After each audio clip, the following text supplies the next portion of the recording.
Hi అండి అందరికీ welcome to Latha DC vlogs. ఈరోజు నేనైతే జొన్నలతో ఇడ్లీ చేశాను. చాలా బాగుంది, చాలా సాఫ్ట్గా ఉంది. ఈ రెసిపీ ఎలా చేసుకోవాలో మీరు చూసేయండి. ఇక్కడ నేను తెల్ల జొన్నలు అయితే వాడుతున్నానండి, పచ్చ జొన్నలు కూడా వాడచ్చు. 2 కప్పుల జొన్నలకి 1 కప్పు మినపప్పు అయితే తీసుకోవాలి. ఇప్పుడు వీటిని విడివిడిగానే కడిగి నానబెట్టేసుకోవాలి. మినిమం 6 గంటల పాటు అయితే నానబెట్టుకోవాలండి. ఇది 6 గంటల తర్వాత ఇలా బాగా నానింది. చూసారు కదా, మినపప్పు కూడా చాలా బాగా నానింది. ఇప్పుడు వీటిని ముందుగా అయితే మినపప్పు మిక్సీ జార్లో వేసుకొని ఇలా మిక్సీ అయితే పట్టుకోవాలి. మనం మిక్సీ పట్టుకున్నప్పుడే తెలుస్తుంది కన్సిస్టెన్సీ ఇలా వస్తుంది, పొంగినట్టుగా. ఇలా ఉంటే మనకి ఇడ్లీ కూడా చాలా సాఫ్ట్గా ఉంటుంది. అలాగే ఇప్పుడు జొన్నల్ని కూడా మిక్సీ జార్లో వేసుకొని సాఫ్ట్గా కాకుండా కొంచెం బరకగా ఉండేటట్టుగా జొన్నల్ని అయితే మిక్సీ వేసుకోవాలండి. ఎందుకంటే మనం ఇడ్లీ రవ్వ ఎలా ఉంటుందో అలా రవ్వ కన్సిస్టెన్సీ ఉంటే చాలు.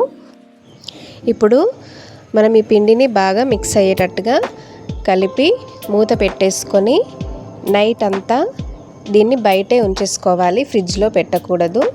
చూస్తున్నారు కదా, ఇది పొద్దున లేచేసరికి అయితే పిండి బాగా పొంగి ఉంది. ఇలా ఉండాలి పిండి, అప్పుడే మనకి ఇడ్లీలు సాఫ్ట్గా ఉంటాయి, మెత్తగా వస్తాయి. ఇప్పుడు దీనికి తగినంత సాల్ట్ వేసుకొని కొంచెం గట్టిగా అనిపిస్తే కొంచెం వాటర్ అయితే వేసుకోవచ్చు. నాకు ఇక్కడ కరెక్ట్గా ఉంది. మనం ఇప్పుడు ఇడ్లీ కుక్కర్లో ఇలా ప్లేట్కి ఆయిల్ని అప్లై చేసుకొని ఈ ఇడ్లీ మిశ్రమాన్ని అయితే వేసుకోవాలి. ఇలా మొత్తం వేసుకున్న తర్వాత మనం ఇప్పుడు ఇడ్లీ కుక్కర్లో కొంచెం వాటర్ వేసుకొని ఒక 10 నిమిషాలు మరిగించుకున్న తర్వాత అయితే ఇప్పుడు ఈ ప్లేట్లని ఇందులో పెట్టేసుకోవాలి. మనం మామూలు ఇడ్లీ కన్నా ఒక 10 నిమిషాలు ఎక్కువసేపు అయితే ఉడికించుకోవాలి. చూసారు కదా, ఇడ్లీ అయితే ఉడికిందండి. చాలా సాఫ్ట్గా ఉంది. మళ్ళీ టేస్ట్లో కూడా అసలు మామూలు ఇడ్లీకి ఈ ఇడ్లీకి పెద్ద తేడా అయితే ఉండదండి. కొంచెం జొన్నల ఫ్లేవర్ అయితే తెలుస్తుంది అంతే, కానీ చాలా బాగుంటుంది. ఇడ్లీ అయితే చాలా సాఫ్ట్గా ఉంది. షుగర్ ఉన్న వాళ్ళకైతే ఇది ద బెస్ట్ అని అయితే చెప్పొచ్చు. మీరు ఒకసారి అయితే ట్రై చేయండి. నా వీడియో కనుక మీకు నచ్చినట్లయితే లైక్ చేసి నా ఛానల్ని సబ్స్క్రైబ్ చేసుకోండి. Thank you for